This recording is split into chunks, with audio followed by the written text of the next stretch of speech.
Hello and welcome to the Allianz Arena in Munich for the fourth UEFA Nation Leagues final between Spain and Portugal. Two teams with a good history in this competition.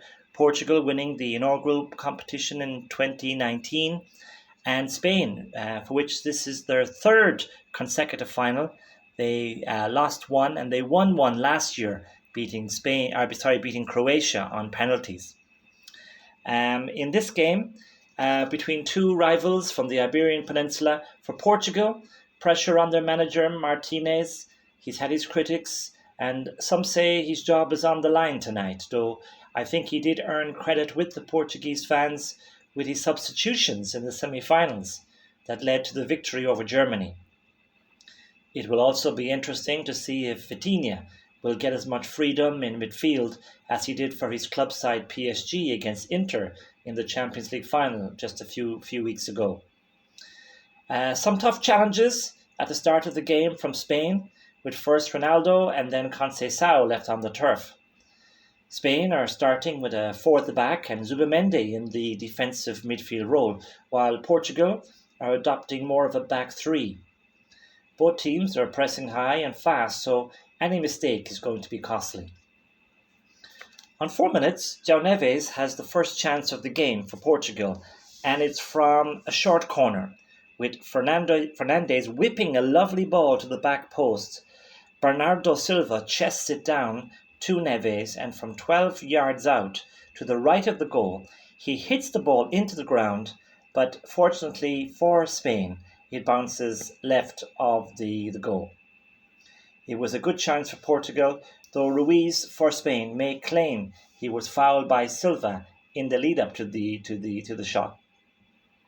It's a high energy start to the game, as we said, with quality on show from both sides.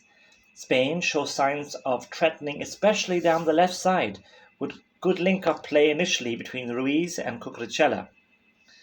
After 10 minutes, Spain getting into a period of having the ball. Then on 12 minutes, Yamal has his first run at the Portuguese defence, and Fernandes is deemed to have fouled him on the edge of the penalty area. The youngster steps up himself to take the free kick, but blazes it over the bar. Then, on 14 minutes, Spain have another good chance, and again it is from Williams down on the left side, with a long ball from Howson picking him out. Williams is one-on-one with Neves and gets into the penalty area before playing it to Pedri on the edge. Pedri tries to place it into the right corner from a central position on the edge of the penalty area, but gets it wrong, and the ball rolls wide, much to the relief of the stretched Portuguese defence. On 16 minutes, Williams is one-on-one again on the left side. The Portuguese back three are spread too thin and not able to move across to close him down on the wing fast enough.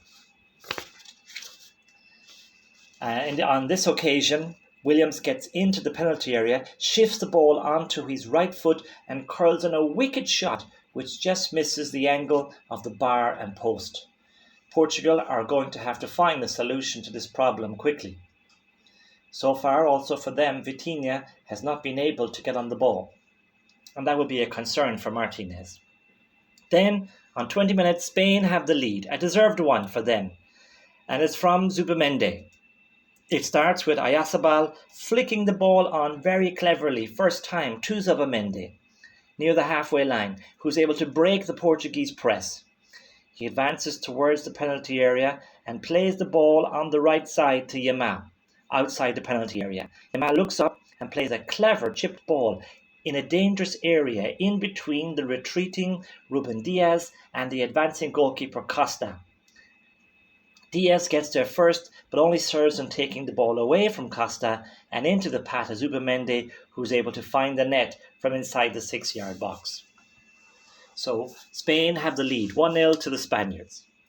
By 24 minutes, Portugal have moved back to a back four, but still Williams again is getting away from Neves, this time from another ball over the top.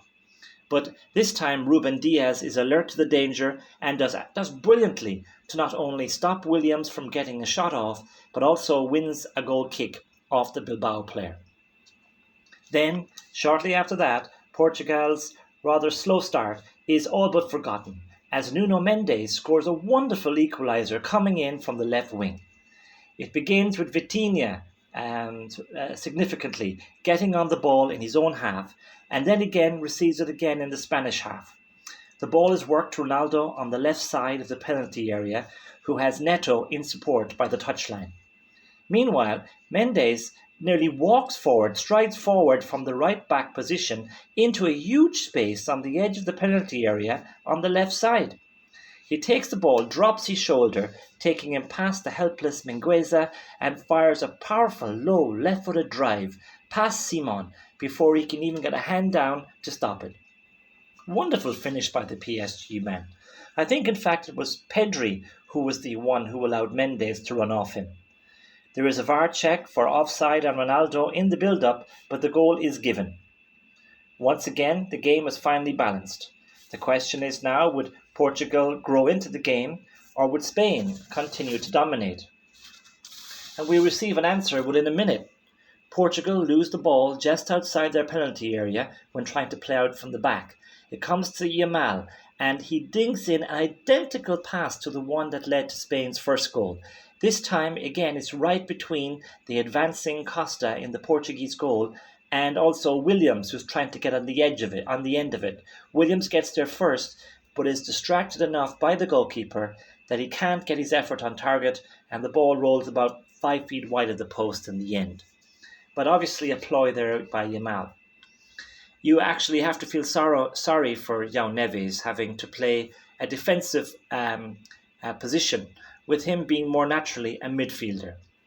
Portugal are trying to get Diaz further over to help him, and trying even to push trying to push Neves further up the wing on Cucurella. On 33 minutes, Ruiz gets a yellow card for stopping Neto from breaking. I tell you what though, I've just seen another replay of Spain's opener. I reckon Oyarzabal was offside when Ruben Diaz was trying to play the ball. And I think there is no doubt that he is impeding, or at the very least, affecting Diaz when he tries to play it. VAR say he wasn't interfering, but I disagree with that one. I think it just shows again that despite all the video evidence VAR has, we are still making subjective decisions, the same as we were before VAR came in. Back to the game, and by 38 minutes, Portugal look more balanced, and it seems that they have negated Spain's threat down the left side, for the time being anyway. But then, on 44 minutes, controversy with Oyarzabal putting Spain in the lead, with Portugal complaining that Bernardo Silva had been fouled in the build-up. Replays, though, show and sort of suggest that Silva went down a little bit too easily, and that the referee was right not to call it up. Spain broke from that through Pedri, and there's a big hole for him to run into towards the Portugal penalty area, with the defenders running back towards their goal. Oyarzabal makes a lovely diagonal run in the penalty area, and Pedri sees it, playing the ball forward into his path, indefensible for the defenders, and Oyarzabal is able to cleverly slip the ball past the advancing Costa and into the net. Spain once again in the lead, and Portugal will be disappointed to have conceded so close to half-time. Overall, though, I think Spain are a good value for their lead, dominating the ball for the most part and putting Portugal under a lot of pressure. It finishes here at half-time, Spain 2, Portugal 1.